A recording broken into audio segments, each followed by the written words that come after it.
এত পিসাবের গন্ধ কেন? আর একটা নতুন কিনে দিলাম।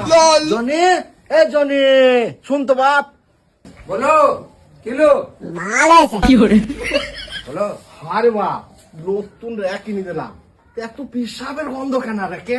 আব্বা তোমাকে একটা বলবো করে কথা আর বলা হয়েছে না, তা আমারে রাতে রোজ রাতে পেশাব হয়ে গেছে, কি করবো বলো? ও তাই নাকি? ও চিন্তা করার কারণ নাই, ও আমারও হয়তো। আমি একটা কথা শিখিয়ে দিছি, হ্যাঁ, ওই তোকে করবা। আন্ধার রাতে গুড়ি হয়ে বসে থাকবা, চট গাই দি ছেলে হোক মেয়ে হোক যে আসবে শুধাবে, কে রে? তুমি বলবো আমার বিচিনি মতো একটা লে রে, দি চট তার গায়ে ফেলদি, ঝাড়া দৌড়, পেছনে তাকাবা না। দেখবা কাল থেকে ভালো হয়ে যাবে, দেখবা। যাও আব্বা তাহলে হবে তো? হবে বে, তা নুনুতে হাত দিছি কেন? আগে আব্বা কথাটা শুনে মুখ বন্ধ হয়ে লিখেন দেখি। ওসি যে আসবে কাউকে ছাড়ুন, ছেলে মেয়ে ছেলে পিলের মা মগা যে আসবে তার গাড়ি চাপিয়ে দেবো। ওই তো 100 আছি, ঢুকি দিয়ে আমি। বাবারে, কি ঠান্ডা রে!